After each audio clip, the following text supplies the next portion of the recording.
이사야 53장 말씀에 보시면 예수님을 연한 순으로 싹으로 그렇게 표현을 합니다.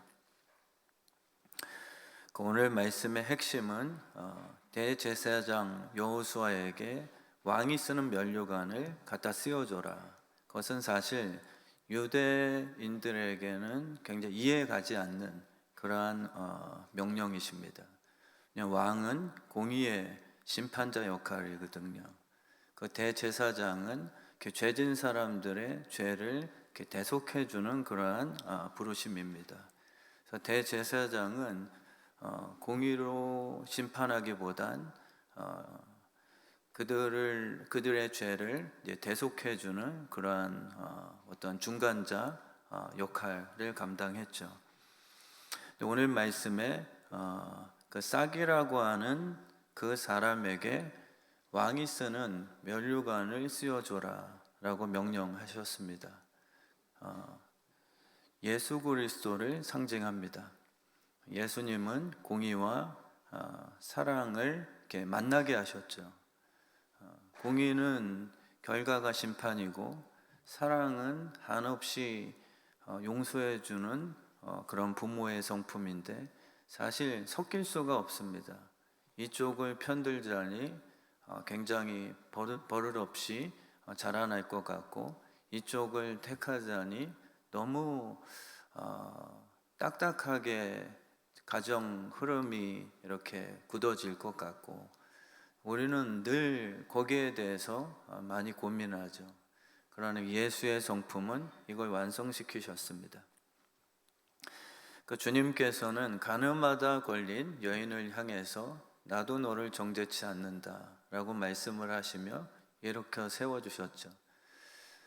이게 공의가 강한 사람들은 그런 예수님을 보고 거기까지 나가면 안 됩니다 라고 항의합니다. 그래서 예수님을 뭔가 경계하죠.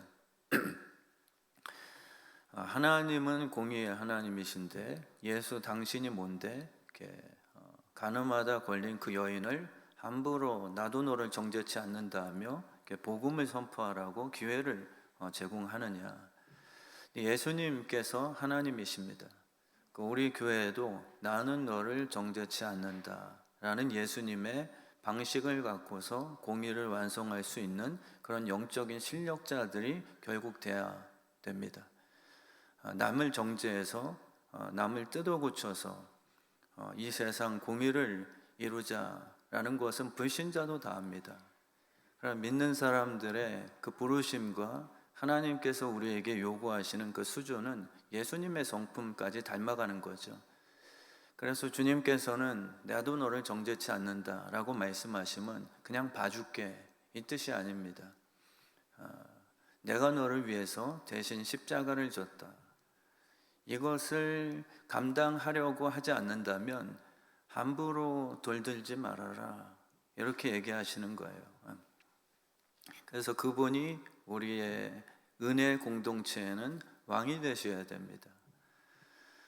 그래서 오늘 말씀에 그 예수 그리스도, 싹이라고 하는 그 예수 그리스도, 수룹바벨이라는 그 뜻과도 같은 것인데 수룹바벨은 바벨론 포로 시기에 하나님의 전적인 은혜로 그 어두움 속에 심어 놓으신 희망의 씨앗이란 뜻입니다. 포로 기간은 이스라엘의 죄 때문에 당연히 얻게 된 그런 공의의 하나님의 심판의 결과죠. 여러분과 저도 하나님 앞에서 이러한 포로 시기, 그런데 끝이 아닙니다. 하나님은 그 안에 예수 그리스도, 싹이라고 하는 그 이름을 우리에게 허가해 주신 것이죠. 그래서 우리 교회 성도님들, 특히 우리 목사님들, 교육자, 또 장로님들, 정말 나도 너를 정죄치 않는다 라는 것으로 뭔가 교회를 공의롭게 만들 수 있는 예수 그리스도의 성품적인 실력을 품지 못한다면 사실 침묵이 좋습니다. 왜냐하면 그것은 공격이 되기 때문이죠. 변화를 일으킬 수가 없어요. 그래서 우리 정말 오늘 예배를 통해서 이러한 은혜를, 그리고 제가 강종남 권사님에게 실수했다고 해서 그냥 정지한다고 제 앞에서는 조심을 하겠죠. 그러나 그 성품은 변화 못 시킵니다.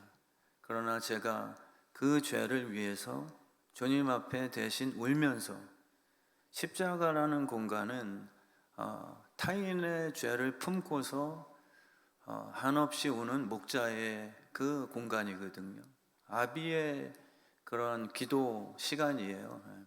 마치 모세처럼 다음 세대들의 힘 빠짐을 이렇게 불쌍히 여기면서 두 손 높이 들고 자기 십자가를 지며 기도했을 때 여호수아 군대가 변화를 입은 것처럼요. 하나님은 그 외에 다른 방법을 주신 적이 없습니다. 그래서 우리 하나님의 말씀 따라서 정말 자기 십자가를 질 수 있는 그런 분들이 우리 교회 왕이요, 여왕이요, 리더요, 본이 되는 그런 교회가 되게 해주실 줄 믿습니다. 지난주에 우리 교회에서 그 어머니 학교 관계자들이 모임을 하신 것 같아요. 그래서 화요일 날 어르신 학교 때인가요? 어르신 학교 때 식사를 하는데 그 이제 얼굴 안면이 있다 보니까 저한테 찾아오셔서 인사를 하셨습니다. 그래서 제가 식사 후에 그 어머니 학교 관계자 계신 그 테이블로 가서 제가 권사님들 위해서 커피 값을 미리 계산해 놓을 테니까 꼭 그냥 가지 마시고 다 공짜로 커피 드시고 가세요라고 이렇게 명령했습니다. 그리고 내려와서 다른 사람과 이야기하는데 그 권사님이 지나가시면서 목사님 말씀에 순종하러 왔습니다. 막 이러면서 그 제가 한마디 더 했습니다. 권사님 목사의 말을 꼭 순종하십시오. 그랬더니 알겠어요. 막 이러면서 이제 들어가셨는데 기쁘죠. 목사가 그 말투는 권사님 순종하세요 라고 했지만 내용이 내가 돈 냈으니까 공짜 커피 드세요입니다. 누가 순종 안 할 건데요. 그 사람은 지옥 가야 되는 거죠. 근데 제가 만약에 그 권사님들에게 나는 주의 종입니다. 지금 주의 종이 카페인이 땡겨요. 당장 가서 커피 내려올지어다. 그러면 그 권사님 속마음에는 좀 미친놈인가? 교주하고 싶은가 보다. 이렇게 생각할 수도 있는 거죠. 그러니까 이 명령의 내용이 뭔가에 따라 순종이 개뿔 수도 있고 순종이 반항적으로 나올 수도 있습니다. 하나님의 말씀에 대해 약간 불순종인 그 태도의 성도님들을 보면 영의 사람이 아니에요. 분별력도 없고 그분의 이 말씀의 본심을 모르죠. 저처럼 커피 드시고 가세요? 목사님이 돈 내줄 거예요? 저 내놨습니다.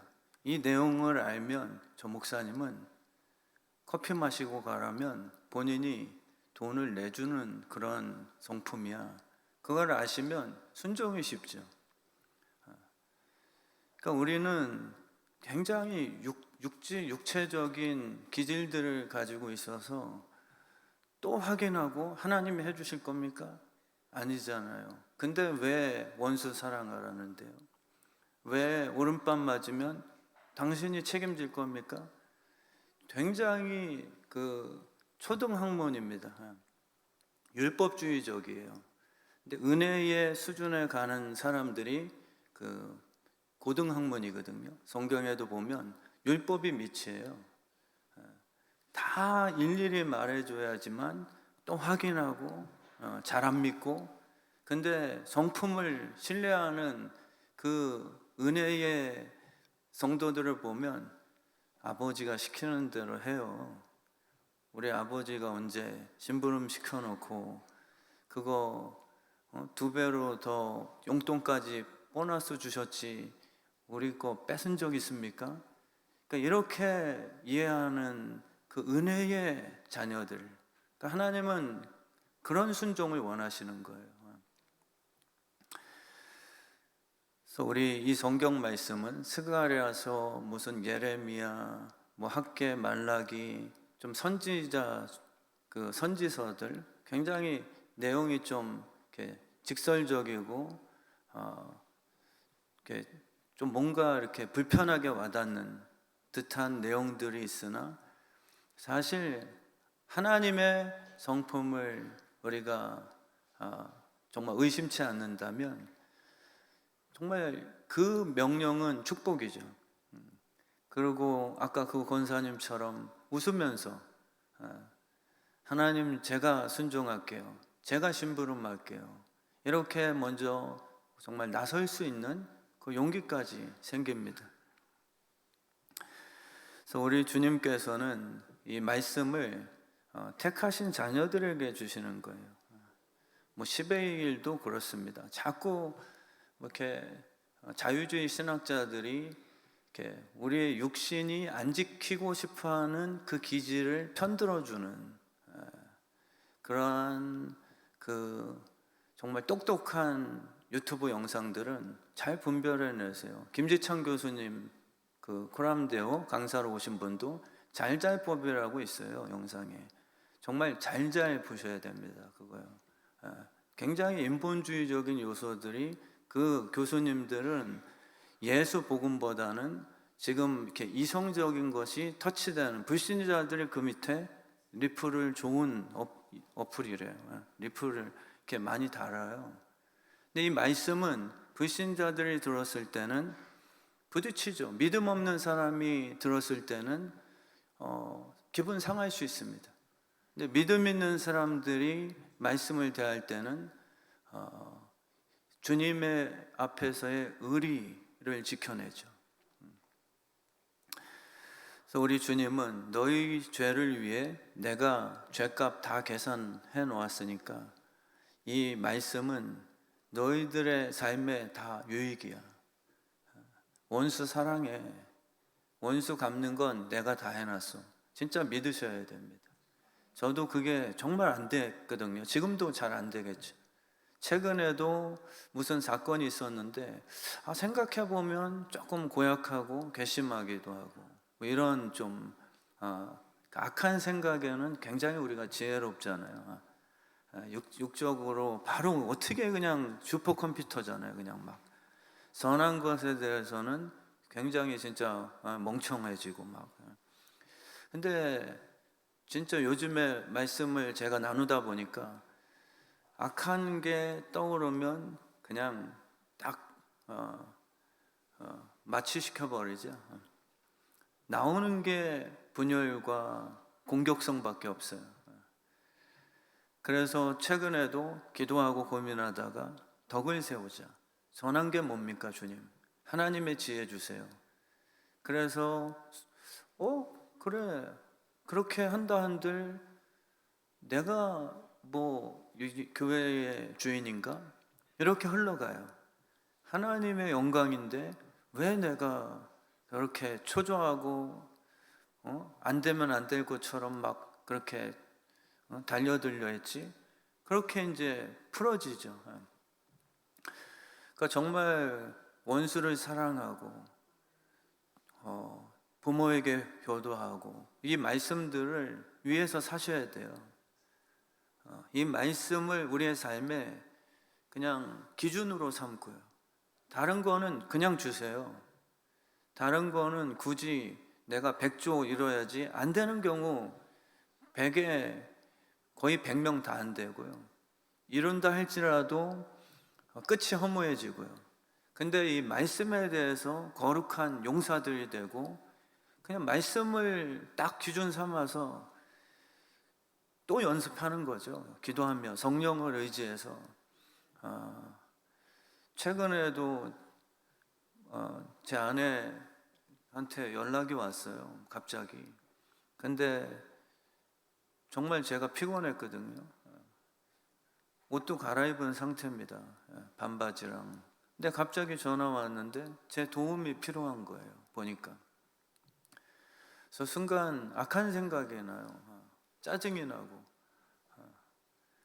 그래서 컨트롤이 잘 안 되는 것 같아요. 왜 전화했냐 막 이러고 싶고 막. 근데 진짜 선한 데는 지혜롭고 악한 데는 미련해지죠. 그러니까 순종을 했습니다. 싸워야 돼요. 삶은 영적인 전쟁터거든요. 이단들은 삶을 포기하고 교회에서 이상한 신비주의로 혼 빼놓죠. 막.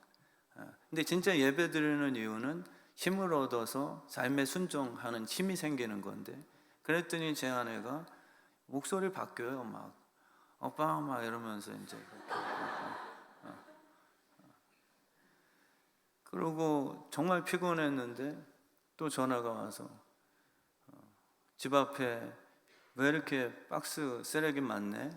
그랬더니 이제 아마 추석 때들 뭐 이렇게 보내주신 것들 박스 잘 나눠 먹고 있습니다. 저 목사가 지 혼자 다 뱉어줬나? 뭐 이렇게 또 이렇게 추측하지 마시고 그 하여튼 박스가 많았는데 제 아내가 목사님이 치워주면 되게 좋겠네.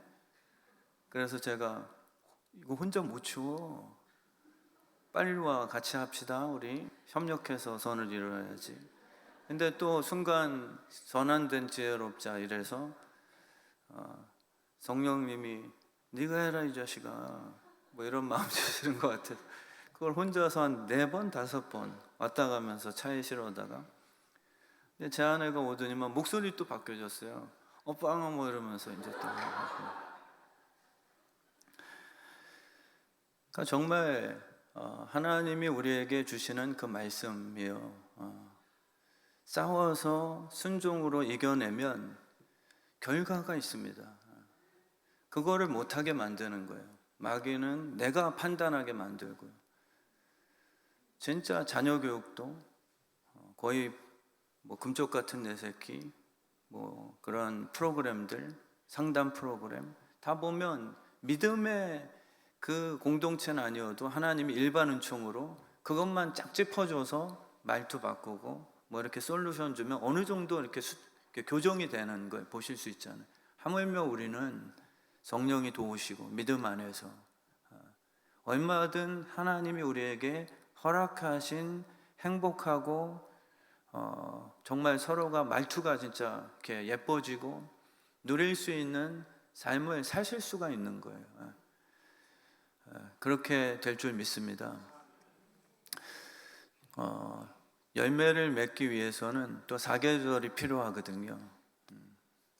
열매는 그냥 제키와 콩나물이 아니라 이렇게 세월이 흘러야만 결과를 봅니다. 이 신앙은 또 성령의 열매, 그리스도의 계절은 어서 오소서. 우리는 늘 이런 식이거든요. 그리스도의 계절. 근데 지금도 그리스도의 계절이에요. 여러분과 저는 그리스도의 계절이 오게 하소서. 이게 뭐냐면 로마로부터 정치 해방. 나를 귀찮게 하는 좀 시자 들어가는 저 공동체 좀 이렇게 처리해 주시고 그리스도의 계절만 와봐라 한번 진짜 다 죽었어 뭐 이렇게 생각하죠. 근데 그게 아니라 지금도 그리스도의 계절이 요셉에게 그리스도의 계절은 우물 속에 있었을 때도 마찬가지입니다.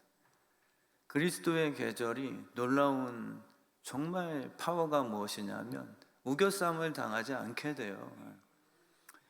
근데 우리는 그리스도의 계절 그러면 총리되는 순간만 생각을 하죠. 그리고 교회가 막 득세하고 교회가 뭐 정치를 다 잡아내고 그렇지 않습니다. 예수 그리스도의 말씀이 여전히 우리의 마음속에 깨달아지고 순종하려고 하는 성도들이 있는 한 그게 바로 이 땅에 그리스도의 계절이 여전히 지금 진행되고 있음을 깨닫게 해주시는 거죠. 그래서 그리스도의 계절이라는 건 내 뜻대로 만드는 세상이 아니라 주님의 뜻대로 내가 살아가는 그런 놀라운 존귀함입니다. 그게 행복이에요. 나를 죽이자. 내 욕심, 그게 뭐 필요할까? 정말 그리스도의 계절, 그 안에서 씨 뿌리고 그 왕 대신 예수 그리스도의 방법대로 열매를 맺게 하는 그 순리, 그것을 인정하는 농사꾼들, 백성들이 모인 그 나라가 그리스도의 계절이죠.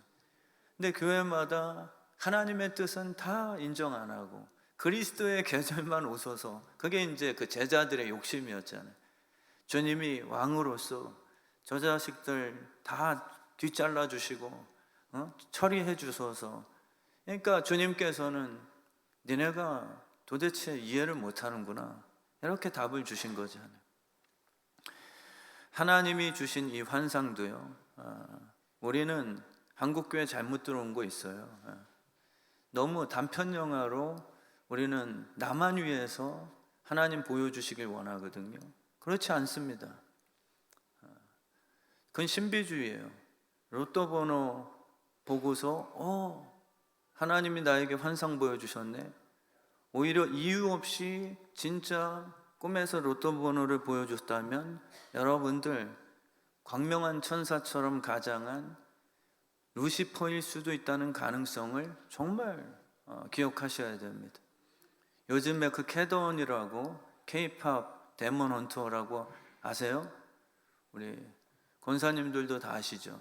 캐던 뭐 이거 하여튼 머릿속에 계속 제 혼이 기억을 하고 있습니다. 지금 저는 그거를 신앙적으로 좀 알아보려고 봤다가 자꾸 그게 눈 뜨면 생각나고, 그래서 이렇게 티 안 내려고 나의 갈 길 다가도 이렇게 자꾸 이제 찬양으로 제가 이렇게 아닌 척 흘러내지만 굉장한 그 혼을 지배하는 멜로디와 힘이 있어요. 근데 제 얘기가 아니라 그거를 갖고서 우상 음식 먹는 것처럼 뭐 이렇다 저렇다, 뭐 이거는 본질적이지 않을 수도 있지만 그 리드싱어 그 자매 있죠, 이제 굉장히 멋있어요. 그 여잔데도 목소리가 장난 아닙니다. 근데 본인이 YTN 뉴스에 나와서 인터뷰를 할 때 녹음 중에 귀신을 봤습니다. 그래서 그 MC 아나운서가 이야기를 해줍니다. 우리 한국에서는 녹음을 할 때 귀신을 보면 대박 난다는 그 미신에 대해서 들어본 적 있으세요? 그러니까 이제 그 자매가 전 이미 알고 있었습니다. SM에서는 당연한 거고요. 동방신기도 그랬고요. 최근에 아이돌 여자 유명한 그룹도 자기 녹음실에 귀신들이 같이 산대요. 대화한대요. 아이유도 귀신 봤대요. 착하고 예쁘고 이런 문제가 아니에요. 정말 이 환상이라는 것은요, 하나님의 뜻이 담겨져야 됩니다. 오늘도 스가랴가 환상을 봤지만 대박 났다 오늘. 환상 봤어 오늘. 로또 번호 짝 자기가 알아보는 게 아니라 환상을 본 후에도 겸손하게 천사시여 하나님, 이 환상의 뜻이 무엇인지 깨달음을 주세요라고 본 신비주의로서 흘러가지 않고 뜻을 한 번 더 묻는 겸손한 기도에 무릎을 꿇게 되죠. 근데 우리는 그냥 현상이란 말이에요. 말씀과 이어지지 않는 내 개인적인 환상, 저도 이렇게 목회를 하다 보면 그런 환상 보고 교회에 오히려 이렇게 분란을 일으키시면서 나 환상 봤다. 근데 담임 목사인 저에게 또 하나님의 큰 히스토리, 그 성경적인 흐름에 방해가 돼요. 그 환상이 이상한 정죄, 또 막 교회의 흐름을 오히려 방해하는 이상한 또 신비주의. 그래서 그런 환상은 우리 공동체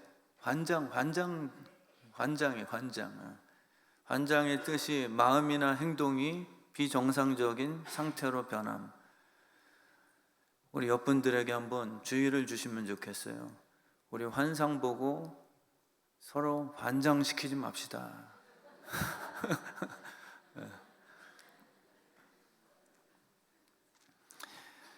그래서 이게 오늘 말씀은 환상도 시리즈입니다. 우리에게 보여주시는 이유는 그 시점에 하나님께서 무슨 일을 하실 건지에 대한 그러한 깨달음일 뿐이에요.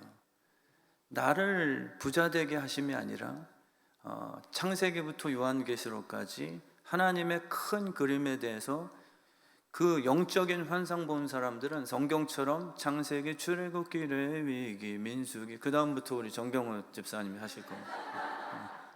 제가 못 외워서가 아니라 이렇게 노래를 잘 하시니까. 이렇게 창세기부터 요한계시록까지 각 시대별로 택함받은 선지자들이 본 이 환상은 개인적이지 않고 꿰어 맞춰서 하나의 성경책을 예수 그리스도 오실 것에 대한 그 이야기의 시리즈 이야기예요.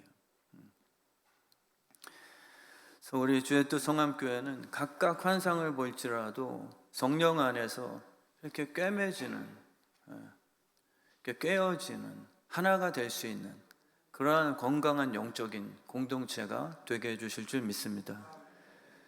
그 세월이 악하다는 것도요, 너가 있으니까 이 세월이 공기가 아주 악하다, 이 뜻 아니거든요.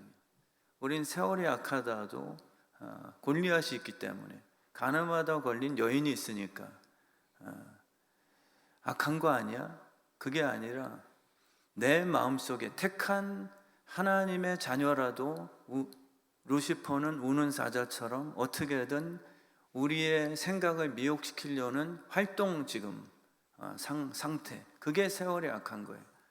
지금 우리의 인생 세월 속에서는 천국 가면 이제 마귀가 그런 악한 생각과 미혹은 다 끝나거든요. 근데 우리가 사는 동안에는 계속 이런 영적 싸움은 꼭 필요합니다. 그래서 기도하는 쥐는 죄를 범치 말아야 돼요. 마귀는 그래서 단절시키거든요. 마귀는 이렇게 커트로 나갑니다. 그 본인만을 위해서. 그리고 수련회 때, 뭐 부흥회 때, 글로리 캠프 갔다 왔을 때, 뭐 또 이렇게 우키야 갔다 왔을 때 다 필요해요. 저희 교회도, 저도 목사로서 어떻게든 꺼져가는 불을 다시 살려낸다는 측면입니다. 활활 타오르는 자기 과시가 아니라 성령의 불씨라는 건 늘 말씀드렸듯 36.5도씨로서 생명을 의미하는 것이지 뭔가 남을 위협하는 그러한 화재 위험성이 있는 그런 신비주의, 은사주의가 아니란 말. 그래서 교회에서 부흥회하고 이런 거는 뭔가 때우기식이 아닙니다. 일상에서는 죄 짓고 살다가 한 번씩 그렇게 화끈하게 푸닥거리 하듯이, 그건 무당식입니다. 무당 신내림 받았고 그 다음에는 음란하게 살거든요. 구원파도 그렇고요. 그래서 신천지도 똑같아요. 신천지도 우리 교회 혹시라도 신천지 계신 분들이 있으면 제가 진짜 뭐라고 안 할게요. 진짜 예배 끝나고 저 목양실로 몰래 오세요. 그럼 제가 진짜 나가는 얘기도 안 하고, 우리 신천지도 보면은 14만 4천 딱 모이면 걔네들은 그리스도의 나라가 완성돼서 자기네들이 온 세계를 영생불사하며 지배한다는 그거잖아요. 맞아요, 안 맞아요? 이때 네 그러는 사람 잘 들으셔야 됩니다. 네 그래. 우발적으로 가끔 툭 튀어나올 때 있거든요. 그래서 그 신천지들의 교리예요, 그게요. 그래서 걔네들은 실제 농담이 아니라 그때가 오면 나는 박보검이를 내 목원으로 내가 영입해야지, 뭐 이런데요. 뭐 송수건이를 우리 그 지파로 내가 영입해가지고 행복하게 잘 살아야지, 뭐. 그 이만희 보혜사께서 막 그때가 되면은 뭐 엄청 복 주는 거예요. 그런 되게 단편적이죠. 복음이라는 것은 이 세월을 살아가는 겁니다. 이어짐이에요. 저도 이렇게 부족하지만 목사로서 성도님들을 평가하는 게 이제는 그냥 순간적인 그 아주 대단한 구호, 이게 아닌 것 같아요. 그냥 꾸준하게, 그리고 이렇게 끝까지 견디는 그 인내심, 그분들이 결국은 이기는 자예요. 성경의 그 승리에 대한 정의와도 그게 일맥상통하는 거고요. 마귀는 단절시킵니다. 수련회 때 엄청 영적 체험을 하게 하고 집에만 돌아오면 또 엄마에게 쌍욕하게 만드는, 그리고 교회 오면 막 정죄하고 자기는 40일 금식 기도해서 다 본다 이거예요. 근데 그게 아니에요. 진짜 봐야 될 거는 예수님처럼 변화산상에서 그 변화를 입으셨지만 내려가자 하시고, 봐야 될 대상이 누구냐면 내가 십자가를 대신 져줘야 되는 가늠하다 걸린 그 여인을 바라봐야 그게 이제 진짜 신앙이거든요. 근데 우리는 끊어요, 자꾸. 이렇게 앞에서 확 뜨겁게 하고, 그리고 삶 속에 들어가면 또 폭력적이 되고. 그게 마귀의 가장 좋은 전략입니다. 신비주의자들의 아주 참 까다로운, 이렇게 설득이 안 되고 목회를 하다 보면 힘든 부분이에요. 그게 힘든 분들이에요, 그분이. 왜냐하면 나는 방언하고 예언해보고 신비 체험 다 했다 이거예요. 근데 제가 봤을 땐 이어짐이 없어요, 이어지는 게요. 그러니까 마귀는 정말 단절을 항상 전략으로 사용하죠. 그래서 기도라는 것, 신앙이라는 것은 정말 깨어 있어서 날마다, 오늘이라고 하는 날 동안에, 환상은 일시적인 게 아니라 계속 하나님을 배웠고 살아가는 그러한 일상임을 우리가 꼭 깨달으셨으면 좋겠습니다. 정말 제가 고등학교 때 수련회를 갔는데 어떤 선배 형이 옆에서 자고 있었거든요. 코를 무진장 크게 골았는데 갑자기 멈췄어요. 코 고는 게, 그 남편분들 중에 이런 분들 계시죠. 죽은 줄 알았어요. 그래서 제가 깨우려고 한참을 기다렸는데도 숨을 안 쉬길래 깨우려는 찰나에 사는 거예요. 근데 무호흡이 진짜 무서운 거거든요. 마귀는 우리에게 기도 이런 걸 이벤트성으로 생각하게 만듭니다. 부흥회, 신비주의, 그래서 위험한 거예요. 그건 다 이벤트성입니다. 일시적인 거예요. 호흡이라는 것은요, 막 대단한 쇼업이 아니라 그냥 편안하게 살아가는 우리의 일상이 되는 게 성령의 충만이거든요. 예수님으로. 정말 우리 교회가 그러한 행복한, 정말 멋지고 아름답고 존귀한 그러한 공동체가 되게 해주실 줄 믿습니다. 오늘도 만져주실 거고요. 오늘도 그 수룹바벨, 여러분들이 지금 어려움 속에, 저도 임재규 집사님 생각할 때, 김현태 집사님 생각할 때 하나님 왜 그러신 건데요? 라고 따질 때도 있습니다. 근데 주님께서 네가 뭘 아냐. 그러고 저는 기도하는 게 눈물로써, 하나님 생사의 주관자 되시고 재앙이 아니라 평강이라 하셨으니까 하나님 왜 그렇게 힘들게 하십니까? 하나님께서 정말 은혜 주시고 믿음 잃지 않게 해주시고, 신지영 집사님도 주님 옆에서 병간호할 때 포기하지 않게 해주시고, 그거는 꼭 허락하셔야 됩니다. 그리고 이 땅에서도 하실 수 있으니 결론적으로는 정말 간증자 되게 하시되, 그게 아니더라도 저 천국 소망하며 저 천국에서는 저보다 더 큰 자가 될 수 있도록 은혜 주셔야 됩니다. 이렇게 기도하게 되는 거죠. 그래서 우리 주의 뜻 성암교회 성도님들이 정말 승리한 상속자들처럼요, 이 모든 세월은 그리스도 계절 안에 있습니다. 내가 겨울이 싫다고, 겨울은 불필요해, 이게 교만이에요. 이게 신비주의자들이고 이게 율법주의자들이고, 내가 잘할 테니까 하나님 겨울만은 빼주세요. 복음은 그렇지 않아요. 하나님이 세팅해 놓은 봄, 여름, 가을, 겨울, 그때마다 계속 힘들어도 어쩔 땐 또 행복하고, 가을 되면 좀 선선할 때도 있고 소풍 갈 때도 있고, 성경 말씀에 좋을 때도 있고 성공할 때도 있고 실패할 때도 있고, 모든 것들은 그리스도 계절 안에 있는 거다. 다만 너희가 고난당하는 자 있느냐? 기도할 것이요. 복받은 자 있느냐? 건방 떨지 말고 기뻐하며 겸손하게 섬겨줄 것이며, 그게 그리스도 계절 안에 있는 것이죠. 이 시간에 결론을 짓겠습니다. 겨울의 침묵 속에서도 하나님은 봄을 준비하시죠. 이 시간에 여러분 속에 있는 씨앗을 트이게 해주실 줄 믿습니다. 스룹바벨의 그 싹처럼요. 하나님은 심판의 땅에서도 당신의 언약을 절대 포기하지 않으실 거예요. 그러니 절대 멈추지 않으셨으면 좋겠습니다. 우리에게 주신 환상은 일시적인 게 아니라 반드시 지속적으로 이어가실 줄 믿습니다. 그래서 우리의 순종, 그것만이 우리가 지금 살아가는데 요구되는 전부입니다. 우리가 계절을 바꾸는 게 아니라 추운 겨울 속에서도 우리에게 허락하신 씨를 품고서 반드시 봄이 되고 여름 되고 가을 되면 열매 맺을 거라는 확신을 꼭 100% 가져주시고 우리가 그분 안에서 그 말씀을 붙들고 인내하는 우리 주의 뜻 성암교회 성도님들 되시길 축원합니다.